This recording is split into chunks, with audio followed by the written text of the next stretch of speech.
तो नमस्कार मित्रों, आज का वीडियो बहुत ही प्यारा होने वाला है। जैसे कि आप देखते हैं मोहन धामी चैनल, तो आगे भी देखेंगे, मैं ये कोशिश करता हूँ, ये उम्मीद करता हूँ।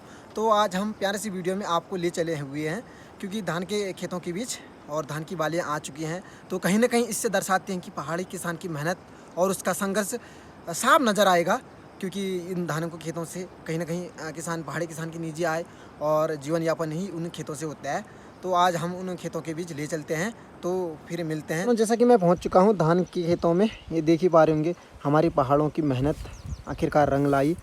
कुछ इस प्रकार का है नज़ारा, देख ही पा रहे होंगे चारों तरफ, और यहाँ धान की बालियाँ, अब पहाड़ों की वो मेहनत रंग लाई। कहीं ना कहीं इन्हीं मतलब खेतों के लिए और इन्हीं अनाजों के लिए हमें पहाड़ों में संघर्ष करना पड़ता है।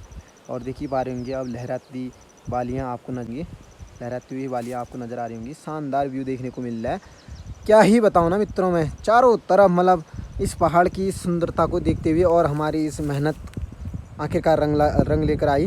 तो देख ही रहे होंगे चारों तरफ पूरा खेत खलियान, अभी कहीं ना कहीं इन धानों के खेत और इन पहाड़ी किसान की मेहनत और वो प्रयास, वो मेहनत रंग लाई और अच्छी अच्छी बालियाँ लगी हुई हैं। और देखिए कुछ खेतों में अभी बालियाँ लगनी बाकी हैं और हरियाली कुछ इस कदर छाई हुई कि चारों तरफ मैं दिखाना चाहूँगा। देखिए मित्रों, ये है हमारी पहाड़ की मेहनत। अन्यथा जो बंदे सोच रहे होंगे कि फसल उत्पन्न करना आसान है, लेकिन वो गलत सोच रहे होंगे, क्योंकि पहाड़ों में प्राकृतिक चीज़ों से भी फसल को नुकसान होता है और मानव निर्मित चीज़ों से भी, क्योंकि यहाँ पे बहुत से ऐसे चीज़ हैं जो खेती बाड़ी को नुकसान करते हैं। क्योंकि यहाँ पे ना जैसे बंदर हंदर होगी और बकरियाँ वकरियाँ होंगी, बहुत सी ऐसी चीज़ें हैं जो खेती को नुकसान करती हैं। अब देखो, अगर इन बालियों में ना, अच्छी बालियों में अगर कहीं बंदर लग जाए, इनसे बचाना है, चींटियों से बचाना है ना, तो सब जंगली जानवरों से बचाना है। और साथ में क्या है कि इसमें पूरी साल की मेहनत और पूरे किसान की मेहनत होती है मित्रों। यही मेहनत आखिरकार अपने इष्ट देवता के लिए यहाँ पे भोग के रूप में होता है। जूनाल बोलते हैं, जिसे चावल होता है, तो उसको भी इन्हीं खेतों से देना है हमारे इष्ट देव पुष्कर देवता के। पहले अब जब चढ़ावा होता है भूमि देवता को भी देना पड़ता है। तो कहीं ना कहीं एक मानव देवता के पूजा पाठ में भी इन अनाजों का प्रयोग करता है, कह सकते होंगे, क्योंकि यहाँ पे बहुत सी ऐसी प्राकृतिक भौगोलिक परिस्थितियाँ हैं जो खेती के लिए उपयुक्त नहीं है। फिर भी पहाड़ी किसान लगा हुआ है, मेहनत कर रहा है, कहीं ना कहीं उसका रंग, उस मेहनत का रंग अभी दिख रहा है। तो मैं आपको दिखा रहा हूँ, ये हैं धान के खेत, जैसा कि आप देख ही पा रहे होंगे। तो यहाँ पे देखिए कुछ इस प्रकार का नज़ारा है। और क्योंकि इन धानों के खेतों के लिए हमने कई परिश्रम किया है पहाड़ी किसानों ने, क्योंकि इस खेती को और उत्पन्न करने के लिए कई खून पसीने बहाए हैं। कहने का मतलब कि बहुत ही मेहनत की है।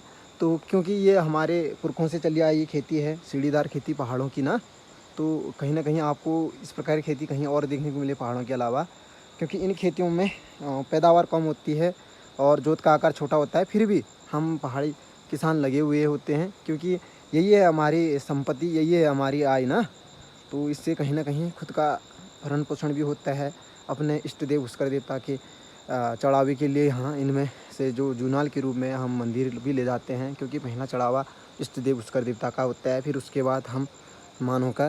क्योंकि हम पहाड़ी लोग उस इष्ट देव के भरोसे ही जी रहे हैं, क्योंकि यहाँ तो अनेकों पहाड़ी प्राकृतिक आपदाएँ आती हैं, अनेकों चुनौतियाँ हैं, मानव निर्मित कहें या प्रकृति कहें, हर प्रकार की चुनौतियाँ यहाँ लगी रहती हैं। कहीं ना कहीं उस इष्ट देव के आशीर्वाद से हमें अभी शुद्ध हवा, शुद्ध पानी, नेचुरल हवा, नेचुरल पानी और एयर कंडीशन वाली हवा मिल चुकी है।